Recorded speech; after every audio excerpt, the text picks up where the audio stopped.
আশা করি তোমরা সকলেই ভালো আছো। এসএস এডুকেশন উইথ আদার্স চ্যানেলের পক্ষ থেকে তোমাদের সকলকে স্বাগত। আজ আমরা নবম শ্রেণীর দ্বিতীয় পর্যায়ক্রমিক মূল্যায়নের প্রশ্ন কাঠামো এবং মান বিন্যাস সম্পর্কে আলোচনা করব।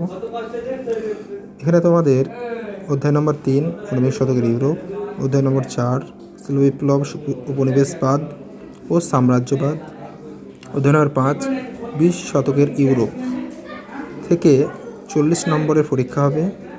এখানে তোমাদের প্রশ্ন থাকবে বহু বিকল্পভিত্তিক 8টি প্রশ্ন থাকবে, 8টি প্রশ্ন উত্তর দিতে হবে।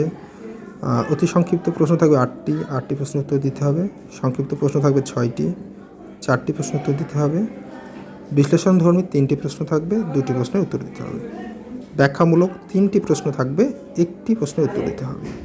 তোমরা সবাই আশা করি মান বিন্যাসটা বুঝতে পেরেছ। এবার দেখো 1 নম্বর সেটটা নিয়ে আমরা আজকে আলোচনা করব। 1 নম্বরে আছে কি, সঠিক উত্তরটি নির্বাচন করো। 1-এর দাগের 1 নম্বর প্রশ্ন, 1815 থেকে 1848 খ্রিস্টাব্দের সময়কালকে বলা হয় ইউরোপের ইতিহাসে। অপশন বি, মেটারনিকের যুগ। 2 নম্বর প্রশ্ন, ইয়াং ইতালি দলের প্রতিষ্ঠাতা ছিলেন। Option A, মাৎসিনি। 3 নম্বর প্রশ্ন, অন্ধকারাচ্ছন্ন মহাদেশ বলা হতো। Option C, আফ্রিকাকে। 4 নম্বর প্রশ্ন, প্রথম বিশ্বযুদ্ধের সূচনায় কোন দেশটি যোগদান করেনি। Option C, England. 5 নম্বর প্রশ্ন, শিল্প বিপ্লব প্রথম সংগঠিত হয়। Option A, England. 6 নম্বর প্রশ্ন, এপ্রিল থিসিস রচনা করেন। Option A, Lenin. শিল্প বিপ্লব কথাটি কে প্রথম ব্যবহার করেন। Option B, Auguste Blanqui. 8 নম্বর প্রশ্ন, জার দ্বিতীয় আলেকজান্ডারকে মুক্তিদাতা জার বলা হয় কারণ। বি, তিনি ভূমিদাসদের মুক্তি দেন। তো এর সাথে সাথে আমাদের যে ভূমিদাসদের মুক্তির ঘোষণাপত্র আইন, এটা আমাদের পড়তে হবে 4 নম্বরের জন্য। ভালো প্রশ্ন। এবার দেখো 2 নম্বরে নির্দেশ অনুসারে উত্তর দিতে হবে। এই দাগের একটি বাক্য উত্তর দাও। প্রথম প্রশ্ন, জোলভারাইন কি। আমরা চলে যাব পেজ নম্বর 161, প্রশ্ন সংখ্যা 87। চলো দেখে আসি। প্রত্যেকে দেখে নাও জোলভারাইন কি, সুন্দর করে এটা পড়ে নেবে। তার সাথে সাথে তোমাদেরকে পাঠ্য বইটা ভালো করে পড়তে হবে। তারপর দেখো 2 নম্বর প্রশ্ন, ডুমা বলতে কি বোঝো। পেজ নম্বর 293, 24 নম্বর প্রশ্ন। চলো দেখে আসি। দেখে নাও ডুমা কি, ভালো করে পড়তে হবে এটা। ডুমা কি, তাহলেই হয়ে যাবে। যাদের বই নেই তারা লিখে নিতে পারো খাতায়। তারপরে 3 নম্বর প্রশ্ন দেখো, দাস ক্যাপিটাল কার রচনা। উত্তর, কার্ল মার্কসের রচনা। সত্য বা মিথ্যা নির্ণয় করো। 1 নম্বর প্রশ্ন, 1830 খ্রিস্টাব্দে ফ্রান্সে জুলাই বিপ্লব হয়েছিল। সত্য। 2 নম্বর প্রশ্ন, বাষ্প ইঞ্জিন জেমস ওয়াট আবিষ্কার করেন। এটি সত্য। ত্রিশক্তি আতাত সংগঠিত হয় 1882 খ্রিস্টাব্দে। মিথ্যা। সঠিক উত্তর 1907 সালে। নিচের বিবৃতিগুলিকে সঠিক ব্যাখ্যাটি নির্বাচন করো। বিবৃতি দেখো। 1 নম্বর বিবৃতি, মেটারনিককে ইউরোপের রক্ষণশীলতার জনক বলা হয়। এখানে সঠিক উত্তর হচ্ছে ব্যাখ্যা 1, তিনি রক্ষণশীল রাজনীতিবিদ ছিলেন। 2 নম্বর প্রশ্ন দেখো বিবৃতি, শিল্প বিপ্লব কৃষি ব্যবস্থায় পরিবর্তন আনে। সঠিক উত্তর ব্যাখ্যা 2, বিভিন্ন কৃষিজ যন্ত্রের আবিষ্কার হয়। বিবৃতি দেখো, উড্রো উইলসনকে জাতীয় সংঘের জনক বলা হয়। ব্যাখ্যা 3, সঠিক উত্তর, তার 14 দফা নীতির ভিত্তিতে জাতিসংঘ প্রতিষ্ঠিত হয়। ওই বিভাগ গয়ে দেখো 3-এর দাগে নিম্নলিখিত প্রশ্নগুলি 2-3টি বাক্য উত্তর দাও, যেখানে 2টি করতে হবে। আমরা প্রত্যেকটি প্রশ্নই কিন্তু পড়ে যাব। প্রথম প্রশ্ন দেখো, বিসমার্কের রক্ত ও লৌহ নীতি কি। পেজ নম্বর 162, প্রশ্ন সংখ্যা 91। চলো দেখে আসি। দেখে নাও, বিসমার্কের রক্ত ও লৌহ নীতি বলতে কি বোঝায়। ভালো করে দেখে নাও, পড়ে নেবে সবাই এটা ভালো করে। খুব ভালো প্রশ্ন, ইম্পর্টেন্ট প্রশ্ন। তারপরে দেখো 2 নম্বর প্রশ্ন হচ্ছে, কার্লসবার্গ ডিক্রি কেন জারি করা হয়। 157 পেজে 40 নম্বর প্রশ্ন। দেখে নাও কার্লসবার্গ ডিক্রি কি, এখান থেকে শুরু করবে। তারপরে তোমাদের দেখে নাও ভালো করে, এখানে শেষ হয়ে যাবে। পাঠ্য বইটা তোমাদের পড়তে হবে। তারপরে দেখো 3 নম্বর প্রশ্ন, সিরোজেভো হত্যাকাণ্ড বলতে কি বোঝো। পেজ 231। চলো দেখে আসি। দেখে নাও সিরোজেভো হত্যাকাণ্ড কি, অথবা প্রথম বিশ্বযুদ্ধের প্রত্যক্ষ কারণ। এটা কিন্তু প্রথম বিশ্বযুদ্ধের প্রত্যক্ষ একটি কারণ ছিল সিরোজেভো হত্যাকাণ্ড। 2 নম্বর সাথে সাথে এটা 4 নম্বর প্রশ্নের জন্য খুব গুরুত্বপূর্ণ। এর পাশাপাশি প্রথম বিশ্বযুদ্ধের প্রত্যক্ষ কারণ হিসাবেও এই প্রশ্নের উত্তর আমরা লিখতে পারি।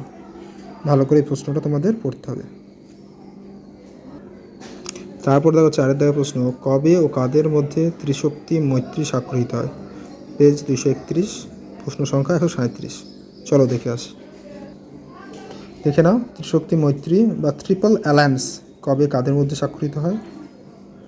ভালো করে পড়তে হবে। এর পাশাপাশি আমাদের ত্রিশক্তি আতাত, এই প্রশ্নটাও কিন্তু খুব গুরুত্বপূর্ণ প্রশ্ন, এটা আমাদের দেখে যেতে হবে। তারপরে দেখো 5 নম্বর প্রশ্ন, রক্তাক্ত রবিবার বলতে কি বোঝো? পেজ 225, পেজের 70 নম্বর প্রশ্ন। দেখে আসি চলো। দেখে নাও সবাই ভালো করে, রক্তাক্ত রবিবার বা ব্লাডি সানডে বলতে কি বোঝায়? এটা ভালো করে পড়ে নেবে, প্রয়োজনে স্ক্রিনশট নিয়ে নিতে পারো। তারপরের প্রশ্ন দেখো 6 নম্বর প্রশ্ন, কুলাক নামে কারা পরিচিত? পেজ 305, প্রশ্ন সংখ্যা 34। চলো দেখে আসি। দেখে নাও, কুলাক কাদের বলা হয়? রাশিয়ার নতুন জমিদার বা যোদ্ধা শ্রেণীকে কুলাক বলা হয়। এবার দেখো 4 দাগে বিভাগ ঘ, নিম্নলিখিত প্রশ্নগুলি 7-8টি বাক্যে উত্তর যে কোনো দুটি। আমরা 3টে প্রশ্নই ভালো করে পড়ে যাব। প্রথম প্রশ্ন দেখো, ভিয়েনা সম্মেলনের গৃহীত নীতিগুলি উল্লেখ করো।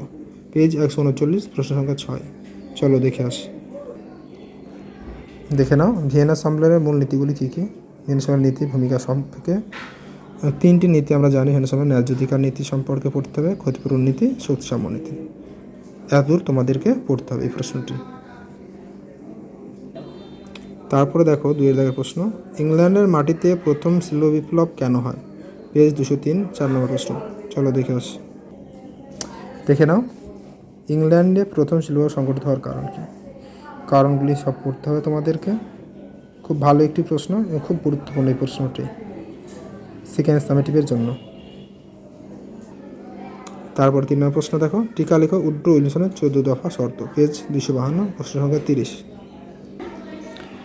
তারপরে প্রশ্ন দেখো 5 দাগের 1টা, ইতালির জাতীয় রাষ্ট্র গঠনে জোসেফ মাসরিনির অবদান মূল্যায়ন করো।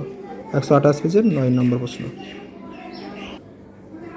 দেখে নাও, ইতালির ঐক্য আন্দোলনে জোসেফ মাসরিনির ভূমিকা আলোচনা করো। এগুলো পড়তে হবে তোমাদের। মূল্যায়ন এতদূর পর্যন্ত তোমাদের খুব ভালোভাবে পড়তে হবে। তারপর 2 নম্বর প্রশ্ন, প্রথম বিশ্বযুদ্ধের কারণগুলি সংক্ষেপে আলোচনা করো। এই যুদ্ধের প্রত্যক্ষ কারণ কিছু। পেজ 214 নম্বর প্রশ্ন। চলো দেখে আসি। দেখে নাও, প্রথম বিশ্বযুদ্ধের কারণগুলি, পরোক্ষ কারণ, প্রত্যক্ষ কারণ, এগুলো ভালো করে সব পড়তে হবে। প্রত্যক্ষ কারণ সিরাজ হত্যাকাণ্ড, খুব গুরুত্বপূর্ণ প্রশ্ন। তারপরে দেখো, দ্বিতীয় বিশ্বযুদ্ধের জন্য ভার্সাই চুক্তিকে কীভাবে দায়ী করা যায়? 263 পেজ 11 নম্বর প্রশ্ন। দেখে নাও ভার্সাই চুক্তির শর্তগুলি।